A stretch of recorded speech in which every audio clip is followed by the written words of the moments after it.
रोजच्या पोळीचा कंटाळा आलाय, मग हा नान नक्की ट्राय करा. तेही मैद्याचा वापर न करता गव्हाच्या पिठापासून बनवला आहे.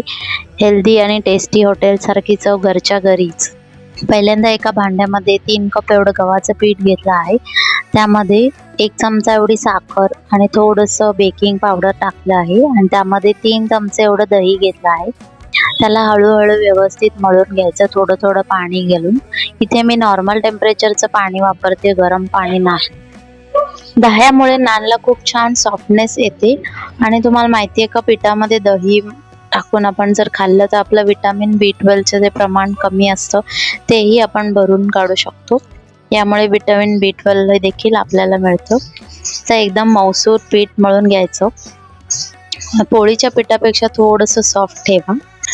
वरून थोडंसं तेल लावा आणि 15 ते 20 मिनटं याला झाकून रेस्टिंगला ठेवा.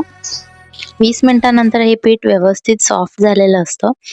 आता थोडंसं तेल लावून हाताला याचे गोळे करून लाटताना खूप पातळ करू नका, थोडंसं जाडसर ठेवलं तरी नान एकदम सॉफ्ट होतात. आता वरून लावा भरपूर कोथिंबीर आणि थोडे कलौंजी. तुम्ही इथे बारीक चिरलेलं लसूण देखील लावू शकता आणि मग ते गार्लिक नान तयार होईल.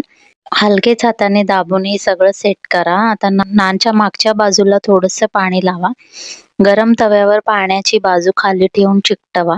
शक्यतो तुम्ही यासाठी लोखंडी तवा वापरा. गॅस मीडियम ते हाय ठेवा. थोड्या वेळात याला बबल्स यायला लागतात. आता तवा सावकाश उलटा करा आणि डायरेक्ट फ्लेमवर नान भाजून घ्या. या स्मोकी फ्लेवर एकदम हॉटेलसारखा टेस्ट देतो. वरून भरपूर तूप किंवा बटर लावा आणि तयार आहे आपले गरमागरम गव्हाच्या पिठाचे बटर नान. हे नान तुम्ही पनीर, छोले, कोणतीही भाजी किंवा अगदी लोणच्या सोबतही खाऊ शकता आणि घरचे एकदा खाल्ले ना पुन्हा बाहेरचं नान मागवणार नाहीत. व्हिडिओ आवडला असेल तर लाईक, शेअर आणि सबस्क्राईब करा आणि पुढची कोणती रेसिपी व्हिडिओ पाहायची आहे ते कमेंटमध्ये सांगा. थँक्यू.